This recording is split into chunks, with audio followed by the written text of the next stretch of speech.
Hello everyone and welcome to part 3 in this All You Need Is a Ball webinar series.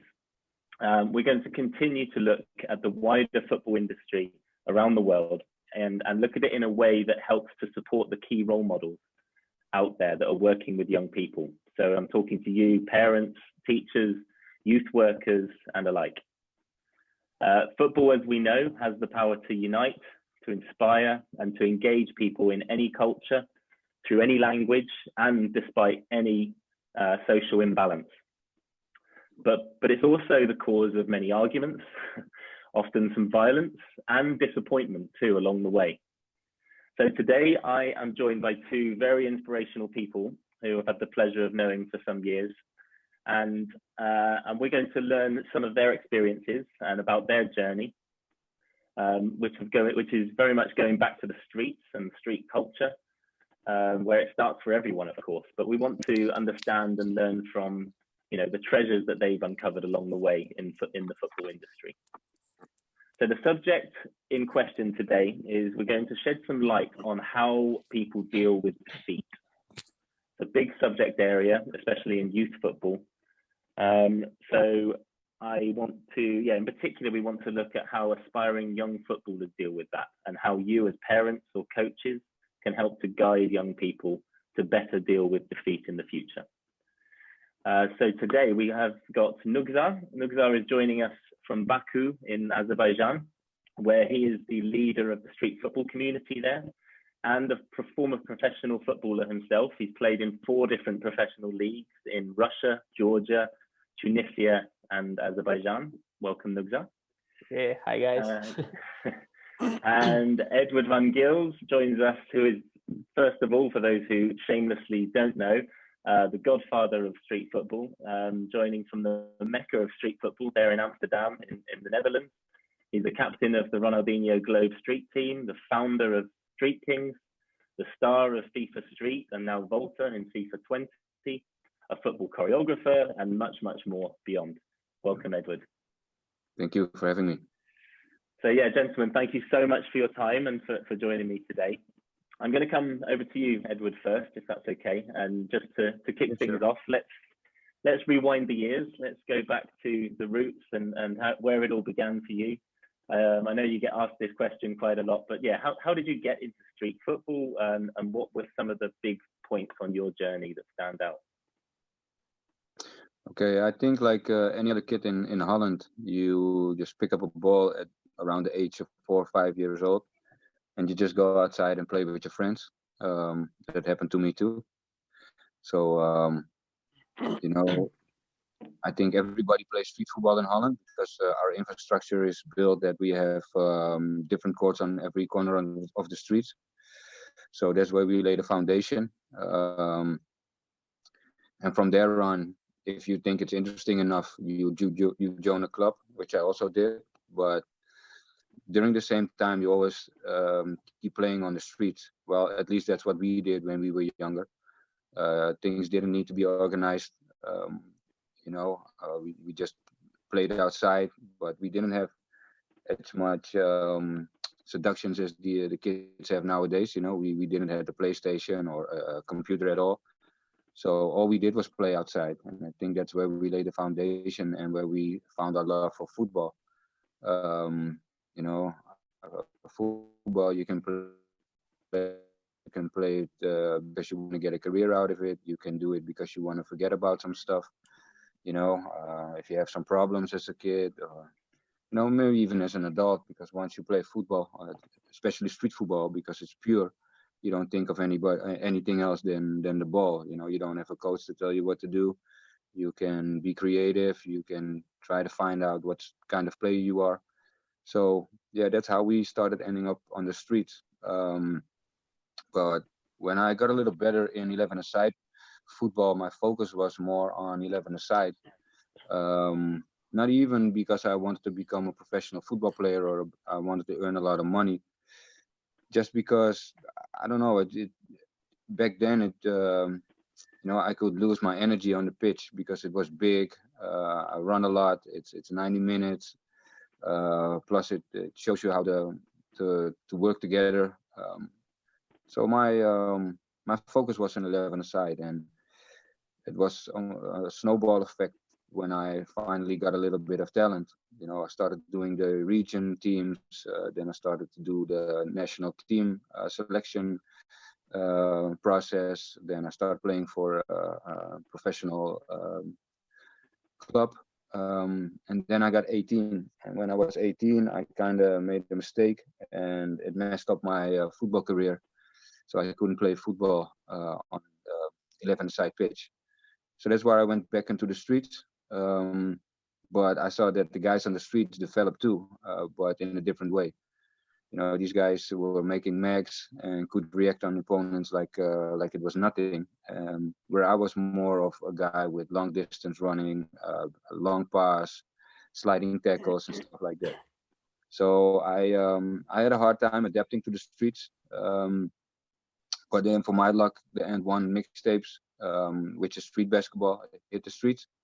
And when I saw that, I was really motivated. I saw that these guys were not really reacting on opponents, but more try to let the opponent react to whatever you do. So I converted those tricks onto street football, and that's how I made my name, and that's how I made my style. And from there on, yeah, it's history. It was a snowball effect. We did commercials, tours, movies, instruction DVDs, video games. We've met multiple professional players. We were traveling, you know, even got merchandise. We made an industry out of a street sport. Amazing. Yeah, I'm glad you picked up on the And One mixtapes and gave that the credit it's due as well, because I think that was a big inspiration for most street sports, actually. That kind of movement, very authentic, grassroots, you know, be yourself kind of movement, which is awesome. It also made you think about this, because we used to have only like a scissor or a step over or maybe the elastico. Yeah. And that was about it. You know, we weren't that creative, but I think the basketball players showed us that we can do so much more. And look at how many tricks we have now, you know, and even the younger generation, they even make it more insane. Yeah. You know, and people say, yeah, where does it end? And the new generation shows us that it will never end. You know, there's always ways to do a trick or think about a new trick. Love it. And again, as I said at the start, there's literally so many things I know you've been involved in, so I won't ask for everything. But I know, for example, for those watching who want to know, you know, what else is there out there if you don't play football. You know, you've been teaching pro players the moves, right? So you know, the TV commercials, I've seen you on set teaching pro players on how to do certain moves and body shapes for TV commercials and things like that, right? Yeah. And then Ronaldinho. So can you just allude a bit more about the Ronaldinho connection and what the team is all about? Yeah, sure. So I'll take one step back to the commercials, because that was for us step one. That was our first platform, and it also changed 11-a-side football a little bit, because we were surrounded by these amazing professional football players. And they didn't know about street football back then, because this is the era of Stickman and the Nike commercials on the boat, the secret tournament and stuff like that. Yeah.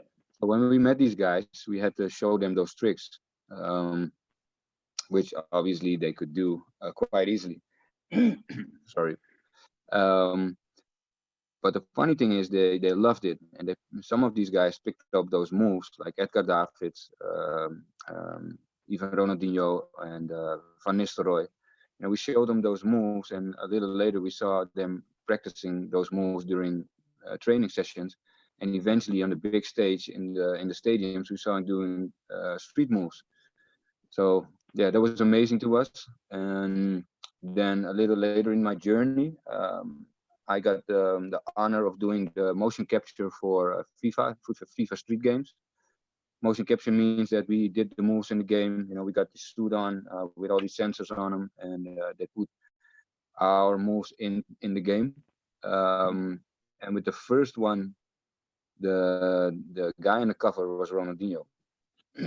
So we had to make a commercial with Ronaldinho. That was my actually my first altercation with Ronaldinho. It was an amazing day. We had to do a shoot, and they wanted to do 2 days, and the guy just did the whole course in like 20 seconds, and he said, "I'm done. Can I go home?" And I said, "What? We thought it's going to be 2 days." And then we started playing street football, and I haven't heard from him in a couple of years. And then all of a sudden, I got a WhatsApp. We want to create this show team to show the world, how skillful street football players are, and that the creativity is squeezed out of the professional players. And we wanted to get that back into real football. So we were more like ambassadors of skillful football. So I had to give him 15 names. So I gave him 15 names worldwide, and then he handpicked 6 guys, and he made the team Ronaldinho Globe Street Team. So it's a social project where we go into the city for a week, and we do all kinds of social projects, like going to foster houses, working with street kids, giving back to communities and stuff like that. And then at the end of the week, we do a tournament with local people. Maybe you're wondering, wait a minute, it's 4 guys, but you told me there were 6. Yes, there were 6. There were 2 guys that there was 1 guy that missed his flight twice for the first meeting. So yeah, it's also important as a street football player that you are professional. Some kids just see us on YouTube, but we train our asses off. We work hard. We were disciplined. We take care of our body. We check what we eat, but also being on time is very important. Being a team player is very important. So that's why he got dismissed. And 1 guy thought he could be 1 day later and grab some money somewhere else before he came to the Ronaldinho Globe Street Team. So the management of the team said, "Listen, if we're not priority, you're not a priority either." So yeah, unfortunately, two guys got kicked off the team. Pretty strict rules in the street too. Like it, yeah. Okay. Yeah. Thanks, Edward. Thank you for that. We'll come back to you shortly. So sorry for keeping you waiting. No problem. As you're known, I believe. Yeah. So yeah, thank you for joining us again. Over to you, really. So I know you were born in Georgia, right, originally? So right. Tell us your journey from the streets to the stadium and back again. Yeah, I was born in Georgia. I think everybody knows Georgia. When nobody knows Georgia, we call like Kaladze, who was playing in Milan, and after everybody, we know Georgia. So after when I was born in there, because of war, I had to leave country to Russia because my uncle was there. He has some business, and we just run. We just run with like 2 cars, and all we have is like some beds, some things, and that's all. We don't have nothing. So we start in Russia from 0. It was a difficult way because we was in this place like was ghetto. It was too much drug addicts, alcoholic, criminals. Police could pick up any person in the area suspected robbery. So once it happened with me, they took me away, and my parents didn't even know when I was, because they take my phone and they ask me too much questions, But one thing saved me. That year before, I was playing in Spartak Moscow, and I told them that I'm a football player. And because I was after training, I come back at home. They pick up me. It was very fast, So when you see my big bag, they say I think inside is some things that you steal. I say no. It's my equipment for football. It's shoes and some stuff. So they didn't believe me, but I said after I was playing in Spartak Moscow, and they check in internet and say, whoa, and it saved me because one of the policemen, he was the supporter of Spartak Moscow, and he said, okay, you can go, But for me, it was really bad situation, when you come back at home and you even cannot go inside. So after that, the first I hear about the street football from Holland. It was like when Nike organized together with Edgar Davids. This time he was the top player, and one of my teammates from Spartak, he won the ticket to play in this tournament. And I was like watching, because it was many pictures, videos from this tournament, and I like it so much. And when he back, I asked him how was the experience. He was like, he was in shock eyes, because in Russia, nobody know this time about the street football. We just saw some commercial with Edgar Davids when he was in some. Do you remember the commercial with Birhoff, Davids? They was in some place, they steal ball, or after in the cage football, yeah. Something like that. It was when after I see Tuzani in YouTube, and I was like, whoa, I should use this in my football. It will be good. Some skill, something new. And after Ronaldinho in Paris Saint-Germain, finally we see the first training when he started to do some tricks, everything. And I was like, this is my feeling, that this, like, I want to play. And in Russia, it's not like in Brazil, or I don't know, maybe in UK, for example. Many foreign players complain about that. When you drive in bus, for example, you go away to the away game, it's quiet. Nobody listen music. It's just quiet. Just you go to the funeral. Everybody's scared to do something. And I was like feeling that this is not football. This is not true football. I was like 18 years old. I didn't know about the outside of football, nothing. But I have feeling inside that this is not good. Like, this is joy. Football is not war. It's not some job like you do. It's joy. If you have happiness inside you, you can show everything on the pitch. But in Russia, it's difficult. It just, for example, when you are a young player, you want to show something, your skill, something like that. After the coach can substitute you and finish, you just sit maybe 1 month on the bench. And it was like, I was fighting about that against this. I every time I do some tricks, I score, Rabona, everything, they scream to me after parents coming and say, hey, you inspired our young players, but they didn't want to work, they just want to make these skills. I say, okay, but after I explain them, you just do this in the game, but you should be sure, you can do this, not like everybody can do it. Yeah. But after that, I played 3 against 3, 5 against 5 in the streets. Even before the game, for example, today I have game, but at morning I was out and play with guys, outside, because this is passion. As Edward say, you have too much energy, so to focus only to coach that want to scream to you and everything, that you cannot do this, you cannot do that, but somewhere you should. It's like it's like art. Like, if you are in some cage, you cannot do nothing, but you should give outside something, for the players in the streets. After I get inspired, for example, at morning I was playing, I have some passion, I go to the, for example, 6 o'clock at evening, and I play there with my with my passion, everything, and it helps. It helps. And can you just in terms of getting picked up, so what was your experience like with the pro clubs? How did they come and find you? Did you go to trials? How did you get spotted by these clubs? When I moved from Georgia in Russia, it was difficult because I have no passport, because I was like foreigner, and nobody want to take me. I was young. I was not in school for 2 years. I was sitting at home just playing outside, So after, when my parents fixed it, I go to the club. It was named Torpedo Moscow. So after that, we won 2 cups in like Moscow region, and it starts. After I go to Spartak Moscow Young, when I just told you that my mates go to Holland for Nike tournament. Then I moved to then I moved back in Georgia for 1.5 years.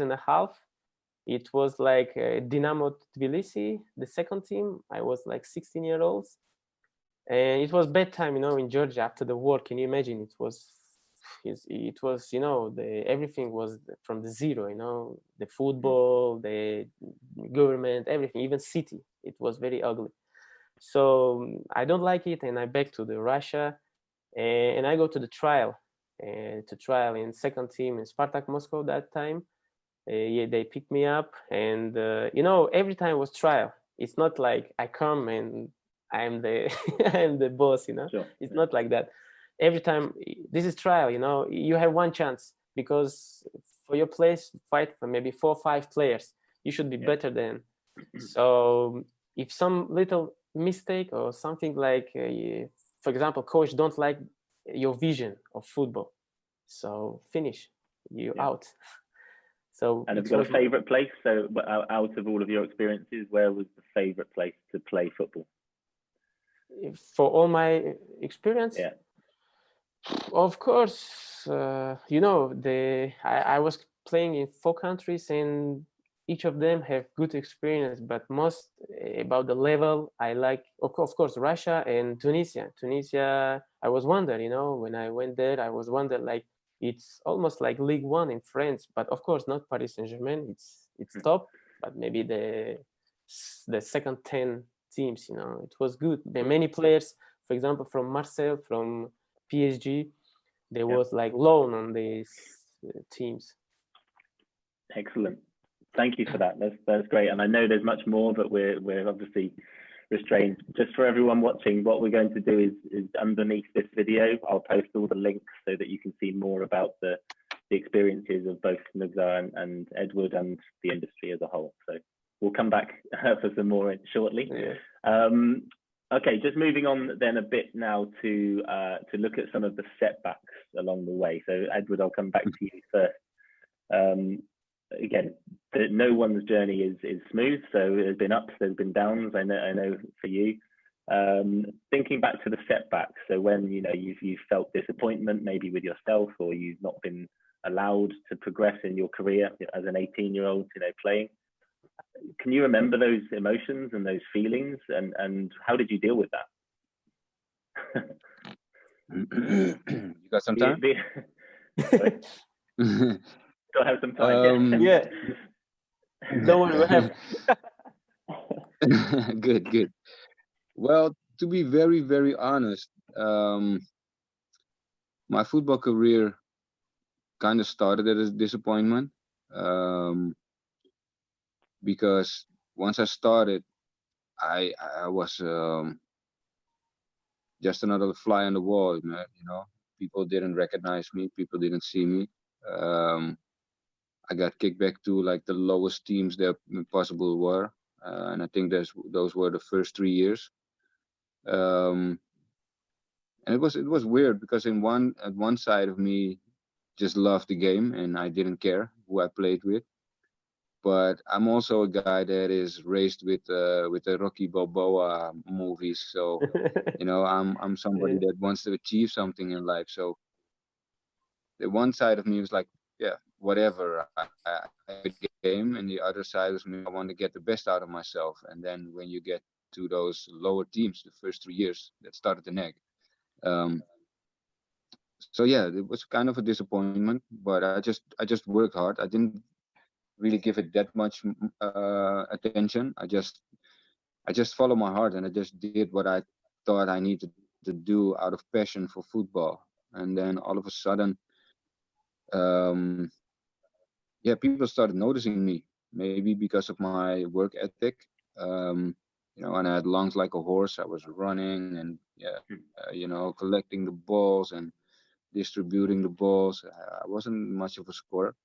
And then around like puberty, even though you wouldn't say so, I started to grow earlier than my peers. So I was a little bit bigger. I actually was as big as I am now. So when I was 30, stop. No, but all jokes aside, I had a little advantage in my length, but also in my weight and stuff like that. So now I started to become a really decent player. But there was so much things going on in the house, in my personal life, that I still didn't see it as a career choice. For me, it was still an escape for reality, but it boosted my ego because these people were cheering for me, and they all wanted to know me, and I got invites for professional clubs and district teams and everything. So, from the bad side of whatever happened in my personal life or at the house, um, I had something amazing going on with football. So I think that was my spark to get the most out of it. Um, I was forgetting about all the problems at the house, and I started playing football 11 aside. I was working my ass off. I was training for myself. I was playing street football on a different level than I am doing now, obviously.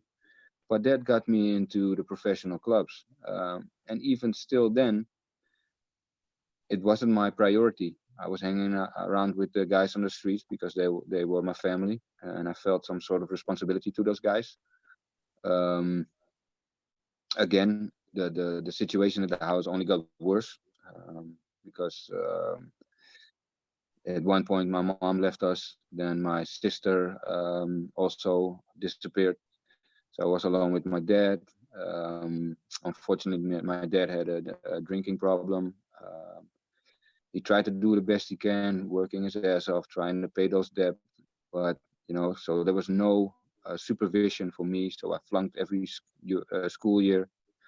So I didn't really have anything at that moment, uh, but football. And then, um, well, I forget one piece. I got two letters from the national team that I was not allowed in the team anymore. I didn't make it for those teams. So it was unfortunately, but due to all the problems I had, it was my least worry. So, I just continued doing what I needed to do. Then at my last club, I could stay as an amateur, but that would mean that I would have to that I would earn 600 guilders back then, so that's 250 euros a month. At the same time, my dad passed away, and my girlfriend got pregnant. So that was a lot of stuff that I had to deal with back then. Yeah. So what I do during a game, is when I'm not in control of a game, or it's too disorganized, or it's too fast paced, or whatever is going on, I take a step back and look at the game and rethink what I'm going to do. Okay, because you go into the game with a game plan normally.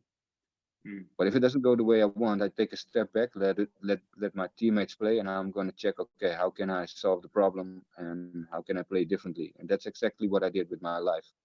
So I took a step back. I kind of stopped with everything. I stopped playing football. I was doing stupid stuff on the streets. I stopped doing that. Um, I was talking to my girlfriend and my mother-in-law, and I just thought about a new plan, and the new plan was working. So I started working at two jobs at the same time, cleaning windows, cleaning toilets, did all the crazy stuff that I needed to do to provide, and then slowly picking up football again out of passion. Um, so again, it was my escape for reality, but in a different way. It cleared my mind, so I saw clearly now. So I was just providing for my family and went back into the professional side of football. But during that year, I really understood that my heart was at street football. So I focused on street football, and for my luck, Edgar Davids had a collaboration with Nike, and they saw us playing on the streets, and they knew what was going on the streets of Amsterdam because we created this new style of street football. And Nike was so impressed. He was like, "Well, we got to do something with this." And so that guy invited us to headquarters, and we did something what we don't do a lot nowadays. Is that the company took us by the hand and said, "Okay, this is what we want, and we want to make sure that the scene also gets what they want." So it wasn't just an event for a shoe and then get out of the scene. So it was really, hand in hand. We wanted to do something. So we came up with Panic KO.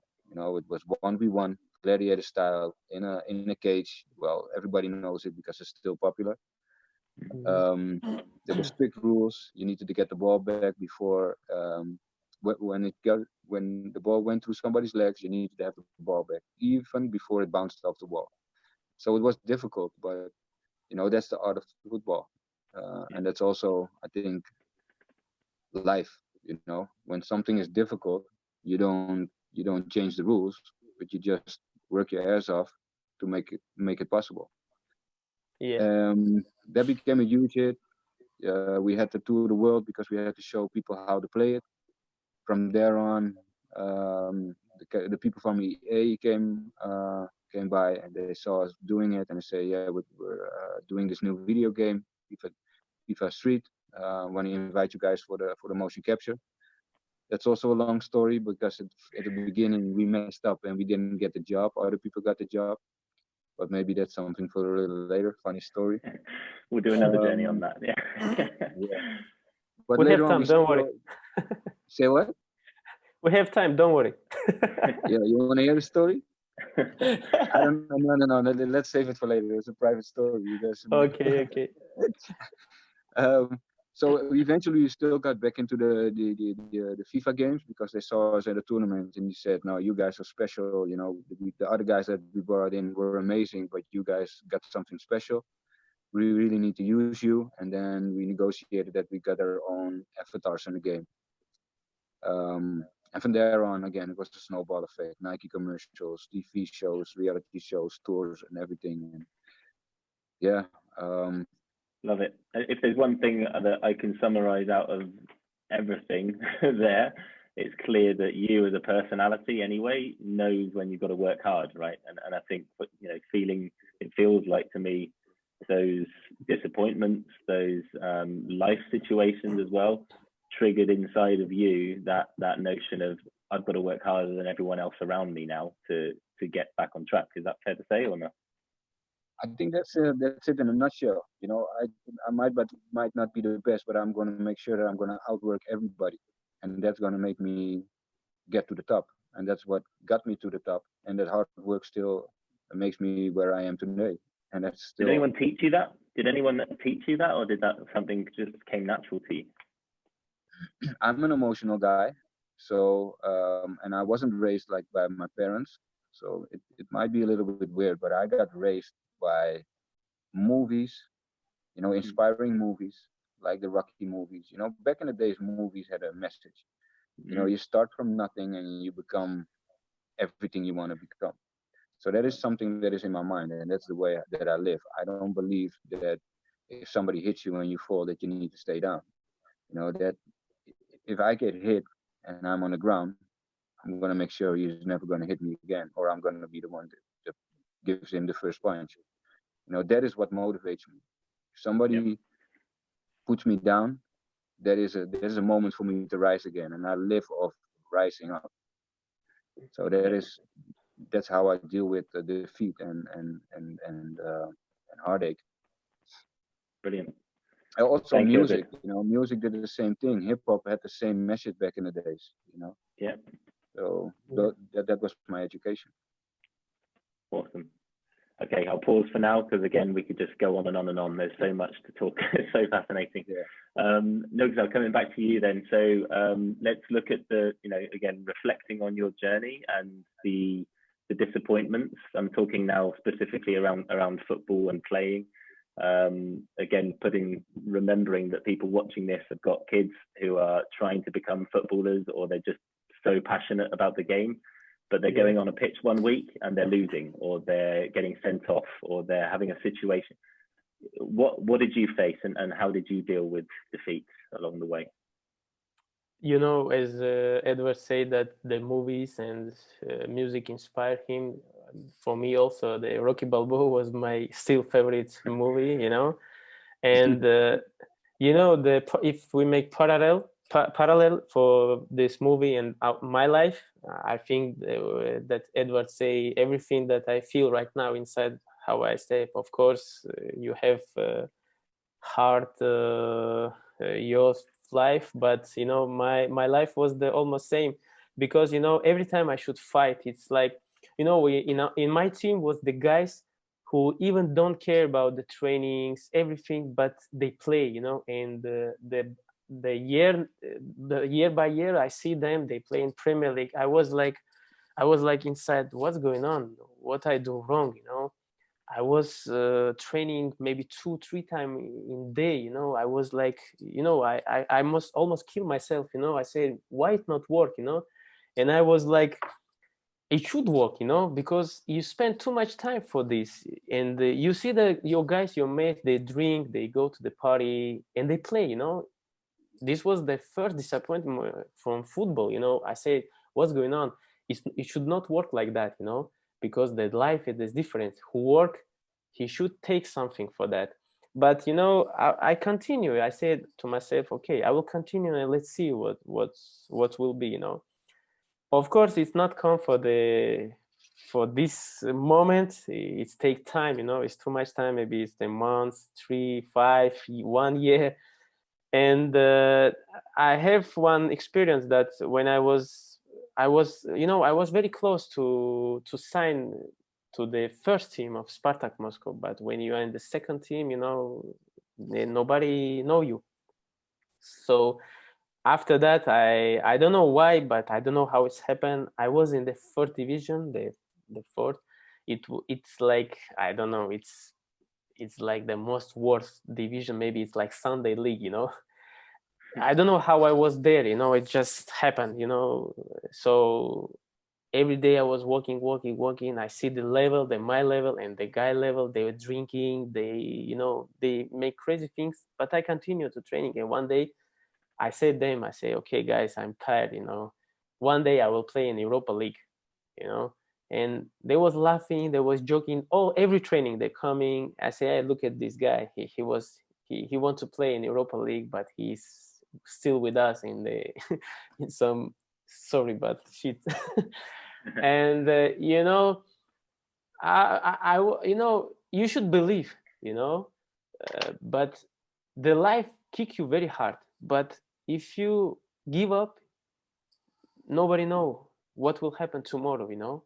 The many guys, I know many guys who was fight, who was training, but after they give up and they come like drug dealers, they was alcoholic, they die, you know.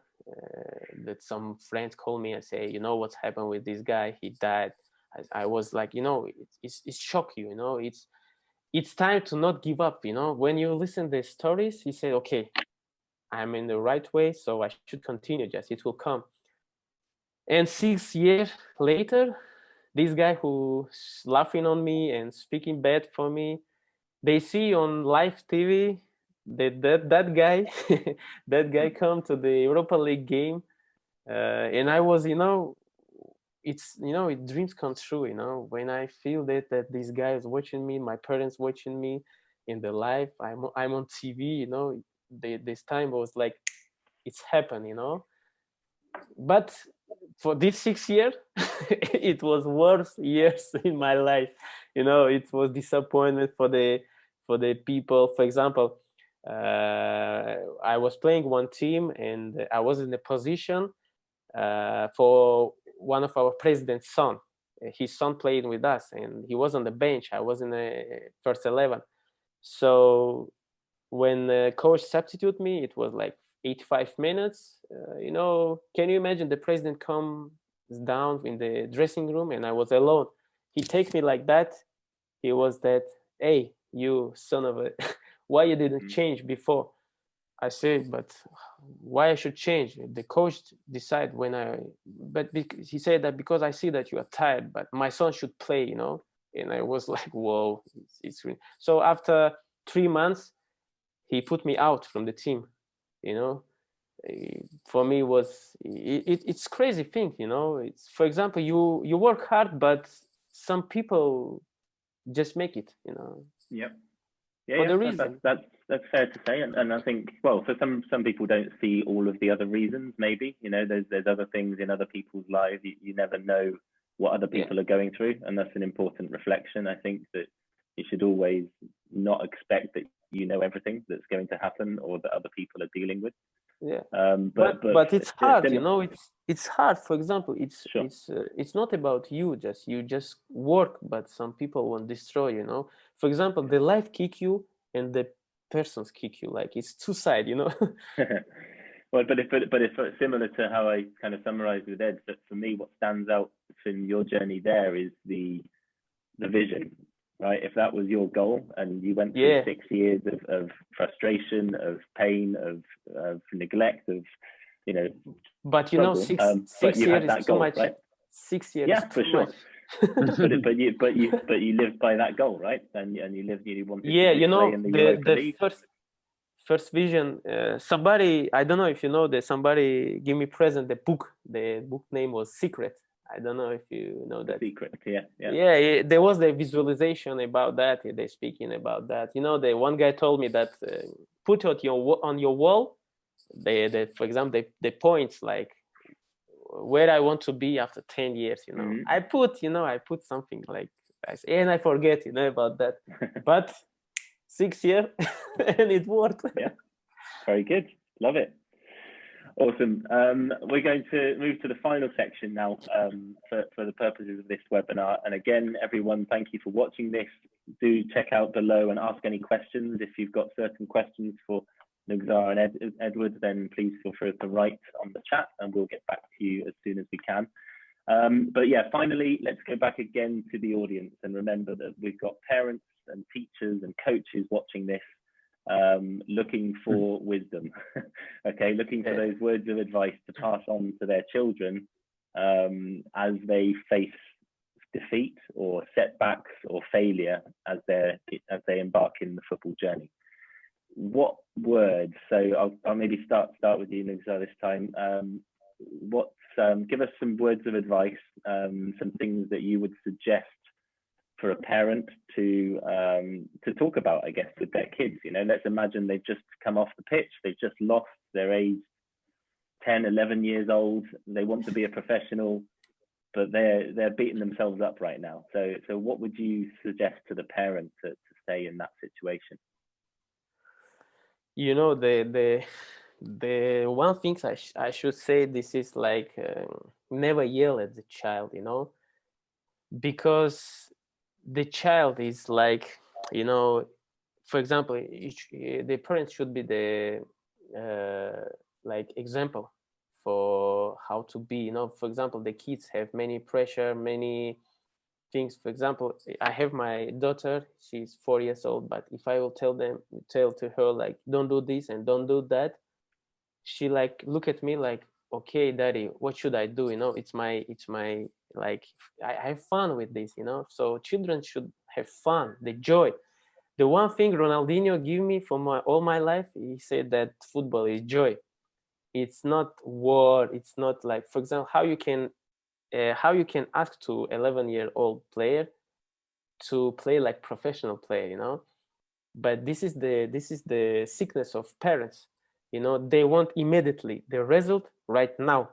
I want my child score 10 goals. I want my child dribble 4-5 guys, but it doesn't work. For example, there is coaches who make their own job.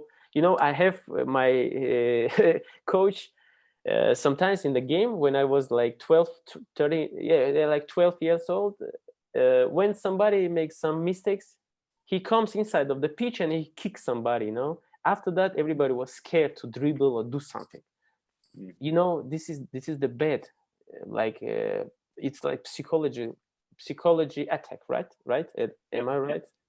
Psychological, yeah, totally. Yeah, you should leave, like it will come. For example, before I'm a coach right now, I didn't ask for my kids to do something extraordinary. I said to them that I will wait till 14 years. When you will be 14, 15, then I will ask, because the base things from 6 to 12, I should make the fundament. The next, it will show, am I right in my work or not? Then parents should say that, okay, coach, thank you.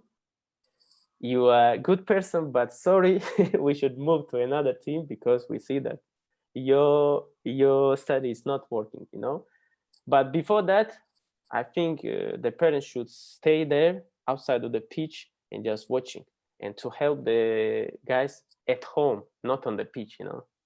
Allow some freedom. Okay, thank you. That was nice. Edward, what words of wisdom could you impart?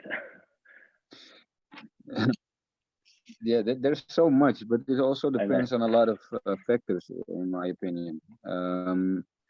Because when a kid goes onto football, a parent doesn't even know why he wants to play football. You know, again, there's a possibility that your kid wants to become a professional player, but he can also just wants to be with his peers and playing with kids his age and be part of a team and just enjoy kicking the ball without, any dream of becoming a professional player. So those are choices, and you know the thing that I think parents are doing wrong is that it's not even only with football, it's also with social media nowadays. We have kids, and if you see a kid that has potential, we want to squeeze that out of them and get the most out of that kid. But mostly it's their dream instead of the kid's dream. And what I think the people where parents make a mistake is at a young age they try to drill these kids, and especially if everybody thinks their kid is one of the best kids, Yeah. and you see potential, and then you want to put him in an academy, you want to train with him individually, then you're going to coach him. But first of all, if he knew what his son needed to be doing, then he would become professional. So he doesn't even have a saying. That first of all. The second thing is, if you're a kid and you burn your finger, you got a bad experience. So you will never put your finger in fire again because you had a bad experience. And those are emotions. And the same, sports is also emotion. So if I have a bad experience within football, I'm going to drop it as a kid. Doesn't matter how talented I am. If I have a parent yelling at me or doing 2 or 3 training sessions a day, make me work hard, don't sleep a lot, go onto the practice court and yell at the kid what he should do better. No, just leave the kid alone. You just got to facilitate and provide the kid. Give him some shoes, give him balls, give him the opportunity to be himself, to be creative, to develop his own skills or his personality. For all I care, just how do you say that? Yeah, just facilitate, and I think that's the best thing we can do out of love as a parent for your children. And kids that want to become professional, you don't need to motivate them. So just stay in the canteen or just stay in the car and let the kid do what he needs to do with a trainer he feels comfortable with. Those are my advices. Great. And also, yeah, are we talking about 11-a-side? Are we talking about street football? It's also a big difference. Well, that's the thing. I was going to, first of all, that the game is not restricted by 11-a-side. I think that's going to be one of the biggest reasons I wanted you guys to come in here and talk about this is, life beyond the game. It's hard to imagine that, I guess, at the ages of 10, 11, 12, that you're thinking, no one's really thinking that far ahead. But the fact is, as you've proven, there is an industry here in football that is not dependent on 11-a-side football. There are ways to enjoy the game, to be yourself, to discover new techniques and enjoyment of the ball that are often forgotten because usually I think it's the parents putting pressure, as you're saying, on a child because they show some talent to potentially, they could make it as a pro. Yet why would that be the only thing on their mind when clearly there's so much more that you can do with the ball? Why do you think street football is the most popular sport at the moment? Because it's still football. Nobody's telling the kid what to do. There's no parent telling me he needs to work harder, run harder. No, it's their perfect world. It's their ideal world. They can do whatever they want. They can be a goalie, they can be a midfielder, they can be a defender, they can be a scorer, whatever, a striker. That's where they can develop their own ideas about football and, and what do I want to become? And maybe that street football is their thing. Just let it be, Yep. Yeah, you are right, Edward, because the guys should have options. For example, is in my experience, the people start when I finish my career, they say, what you will do after? I was like, okay, there is no way to do nothing. I say there is street style, the street football, many things, But some of people, some of players, they drink, they make party because they say, I have depression. My head go out. I say, why? Because I was player, but now what would I do? I only know how to play football. I say, come on, guy, you have many options right now. The street football is the big right now is the one of the biggest. You can go to the World Cup. You can go to the European Championship. You can go to Pana House tournament. You can go to Amsterdam. Everywhere. This is option. This is big option for the players. Yeah, I totally agree. There's just one more thing that I want to say, guys. Is this is something that not a lot of people understand, and as we develop as a football player, and also the parents of a football player don't understand this. To make it in football, 11 aside, we make it harder than we think. If you're a average football player, but you execute whatever your coach asks you to do, then you can make it in professional football.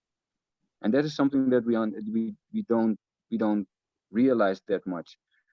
When we play football, it's not about you as a football player. You're actually working for the coach. The coach tells you what to do. And sometimes young kids, no, I know better. We need to do this. No, I don't need to be a left forward. I need to be a midfielder or number 10, whatever. You don't have a voice. You just do what the coach does. The coach is there to become champion and do the best he can do and bring as many people to the next phase of the football layer. And that's what we don't understand. We're like, oh, if I can do these tricks, he cannot go around me. No, maybe that's not even in the coach's plan. So the first thing you need to do is, okay, what kind of coach do I have? What does the coach want from me? How do I execute my task in the best possible way? And that's the best way to become a professional player, and not going to 5 academies, not only working on your skills, juggling, freestyling, or be a tough guy on the pitch. Those are two totally different things. Once you have the faith of your trainer, then you can add some sauce. First get that hamburger, then put some pickles on it, sauce and everything. And then you can progress yourself as a player, maybe like Ronaldinho, maybe like Cristiano Ronaldo.